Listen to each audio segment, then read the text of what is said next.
اعوذ باللہ من الشیطان الرجیم، بسم اللہ الرحمن الرحیم۔ آج ہم جو سیشن میں سوال کا جواب دیں گے، ہمارے پاس آئے ہوئے سوال کی آواز ہی آپ کو سنائی دے گی، اور اس آواز پہ جو ہم جواب دینے والے ہیں۔ تو اب پہلی آواز جس کال آ رہا ہے، ہم کو جو بول رہے ہیں وہ ہم سنیں گے پہلے۔ وہ السلام علیکم۔ وعلیکم السلام۔ آپ کہاں سے میں کون کہہ رہی ہیں؟ پہلے میں اپنا تعارف کروا دوں، میں شبیہ زہرا بول رہی ہوں، اور آپ میرے والد صاحب ہیں، یہ تو سب کو معلوم ہے، اور میں آپ کی شخصیت سے بے انتہا متاثر ہوئی ہوں۔ لیکن آپ مجھے پہلا میرا یہ سوال ہے کہ آپ مجھے یہ بتائیں کہ آپ کس شخص کی زندگی سے سب سے زیادہ متاثر ہوئے ہیں آپ کی لائف میں، اور وہ کیوں؟ زندگی میں تو اللہ تعالیٰ نے رہبری کے لیے پہلے انبیاء، ائمہ وغیرہ یہ روانہ کیے، وہ تو ہمارے لیے ایک ماڈل رہتے ہیں۔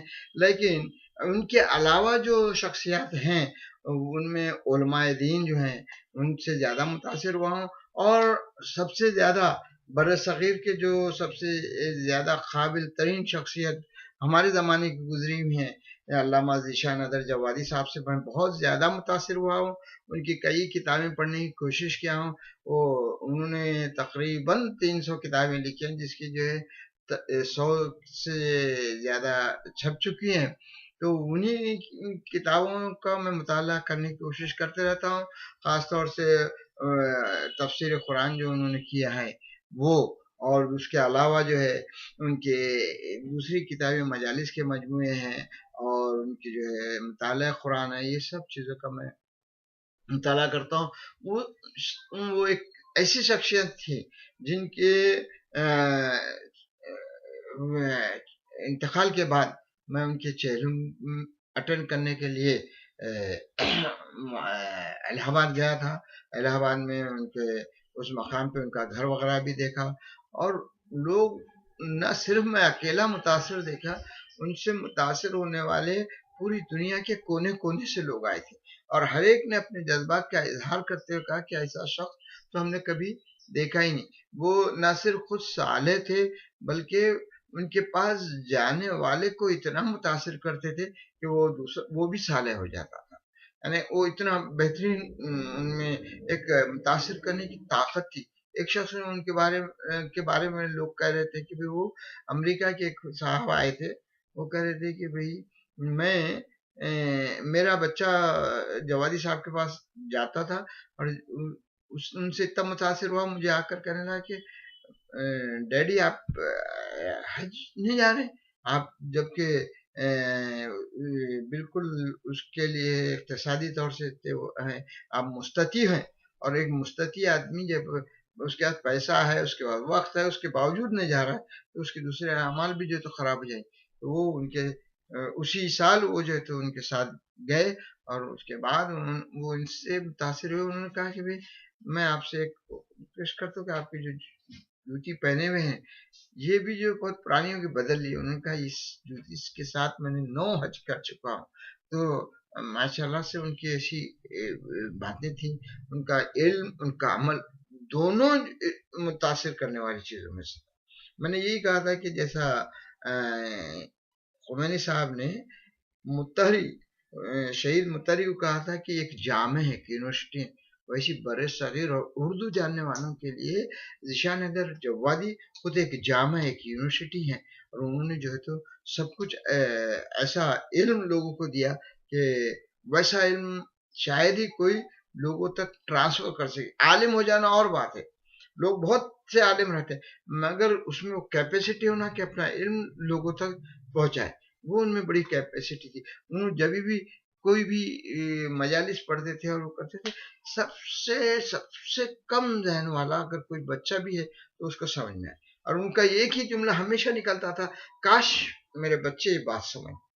اتنا سمپل اور سادہ کر کے کوئی چیز کو پیش کرتے تھے۔ ان کی تقریر میں، ان کے مضامین میں، ان میں کوئی زیادہ دقیق اردو یا موٹے الفاظ نہیں رہتے تھے، اور کوئی زیادہ الجھنے والی بات کے ساتھ نہیں کرتے۔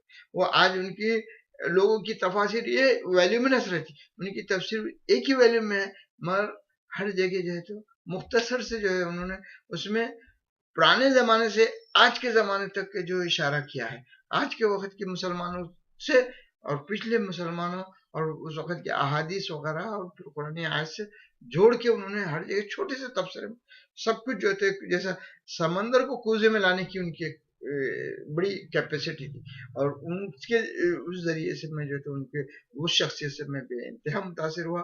اللہ تعالیٰ ان کو قریب خیر احمد کرے، اور ان کے لیے میں سب سے خواہش کروں گا ایک سورہ فاتحہ سے ان بخشیں.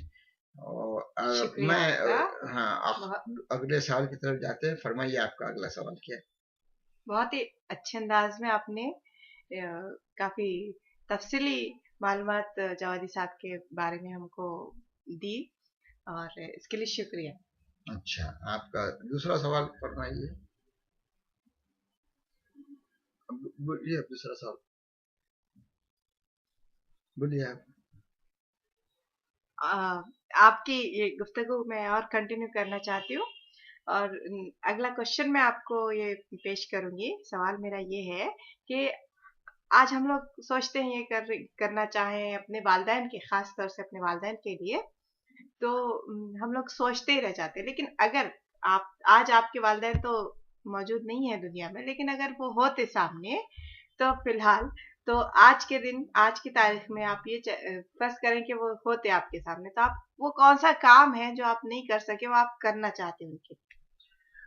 والدین ایک بڑی نعمت ہوتے ہیں، ان کی خدمت کے لیے اللہ تعالیٰ نے بے انتہا جو تو ہر وقت اپنی اطاعت کے بعد والدین کی اطاعت کا ذکر کیا، اپنی اطاعت کے بعد والدین کی اطاعت کا ذکر کیا. اور انسان کا کیا ہوتا ہے، بچپن، جوانی، اور اس کے بعد ایک آگے جو تو بڑھاپا ہوتا ہے. آج ہم جب 70 سال کے اور ہمارے بزرگ جو ہے تو 100 برس کے یا اس کے موجود ہوتے، تو ہم کو ایک دو طرفہ تجربہ ملتا تھا. ایک تو ہمارے ماں باپ موجود ہیں، اور ایک ہماری جو ہے تو نسل سامنے آگے موجود.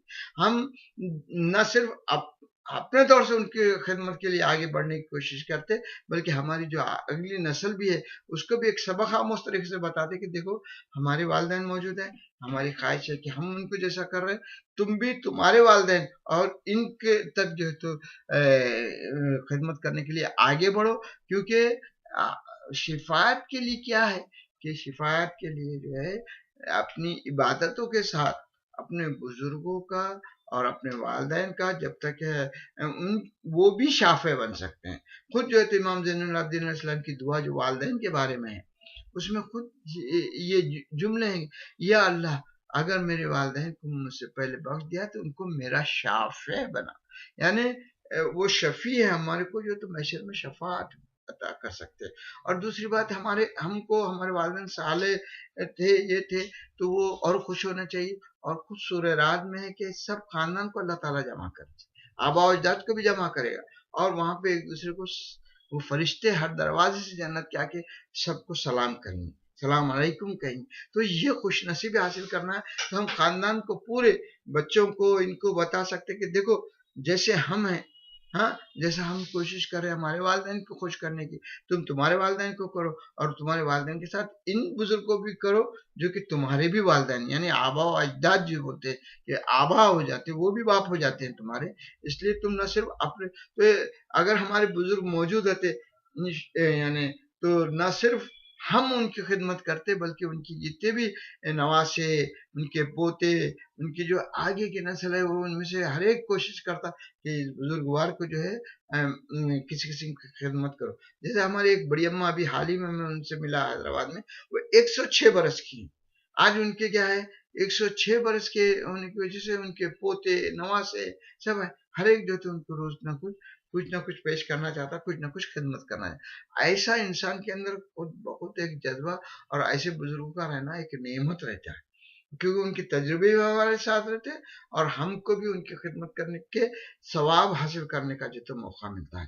یعنی ان کا وجود ہمارے لیے باعث برکت، باعث ثواب ہوتا ہے. اور آج ہمارے والدین کیا ہو جاتا ہے کہ کل کی ہماری خدمت میں ہماری نادانیاں شامل تھی. آج ہم ہوتے تو ہماری وہ نادانیاں نہیں ہوتے ہوئے، ہم جو نادانیاں اور ہماری غلطیوں کو چھوڑ کر ہم جو تو وہ ایررز کریکٹ کر کے جو ایررز ہو جاتے بعض بدتمیزی خود اس دعا میں ایسا ہے کہ اگر ہم نے کچھ قسم کی جو بچے ماں باپ کے لیے کرتے ہیں، اس میں یہ کہ یا اللہ ہم نے اگر ان کے ساتھ سختی کی، ان کو تکلیف دی، تو ان کے گناہوں کا کفارہ بنا دے، یعنی جو ہم نے یہاں تو ان کے گناہوں کا کفارہ بنا دے، اور انہوں جو وہ خدمت کرے اس کا تو ہم کوئی اجر اور وہ اس کی قیمت ہی ادا نہیں کر سکتے. تو یہ ہمارے ماں باپ یا ہر ایک کے ماں باپ کے لیے جو یہ تصور ہونا چاہیے کہ وہ آج بھی موجود ہوں، تو ہم سب کچھ ان کے لیے قربان کرنے کی کوشش کریں گے. انشاءاللہ ہم یہ کوشش کریں گے. تھینک یو، شکریہ. ہاں اچھا، آپ کے 2 سوالات کے میں نے جواب دیا، اور انشاءاللہ کچھ اس سے سبق آموز باتیں حاصل ہوئی ہوں گی. رخصت چاہتا ہوں. اللہ حافظ. اللہم صلی علی محمد و آل محمد.